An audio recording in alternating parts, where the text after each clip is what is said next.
Hello friend, welcome back to my channel. આજે આપણે વાત કરીશું સાળંગપુરના શ્રી કષ્ટભંજન હનુમાન દેવ વિશે। સારંગપુરનું નામ આવે એટલે શ્રી કષ્ટભંજન હનુમાન દેવનું નામ પહેલામાં આવે। આજે દેશ વિદેશથી લાખો ભક્તો દાદાના આશીર્વાદ લેવા, એમના દર્શન કરવા રોજ ને રોજ આવે છે। અને આજે આપણે જાણીએ મંદિરના સંપૂર્ણ ઇતિહાસ વિશે અને એનો મૂર્તિ ક્યાંથી પ્રકટ થઈ, કયા પથ્થરમાંથી બનેલી છે અને કોણે એમની સ્થાપના કરી, એના વિશે આપણે જાણીએ। શ્રી હનુમાનજી મહારાજની સ્થાપના અહીં સદગુરુ શ્રી ગોપાળાનંદ સ્વામીએ કરી છે। ઇતિહાસ એવો છે કે સ્વામિનારાયણ ભગવાન આ ગામમાં બહુ રહેતા હતા। એ સમયે ગામ ઘણા જીવા ખાચર હતા। એમને 2 દીકરા હતા, વાઘા ખાચર અને અમરા ખાચર।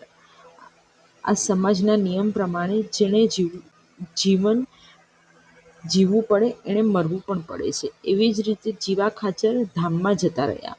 થોડા સમય પછી અમરા ખાચર પણ ધામમાં જતા રહ્યા। વાઘા ખાચર નાના હતા, 3 વર્ષ આ ગામમાં દુકાળ પડ્યો અને કોઈ સંતો આ ગામમાં પધારતા ન હતા। એ જમાનામાં કોઈ સાધુ એવું બોલી ગયા કે આ સાળંગપુરમાં બધા ભૂખ્યા મરી પડશે। 3 વર્ષ વરસાદ ન પડ્યો। સંતો બહુ દયાળુ હોય, ગામમાં ભક્તોએ બહુ બધા હતા।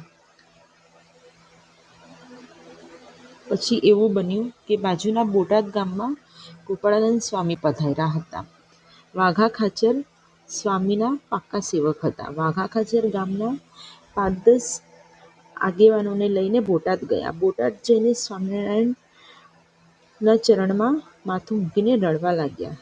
સ્વામીએ પીઠ થપથપાવી અને પૂછ્યું, કેમ રડે છે? શું થયું?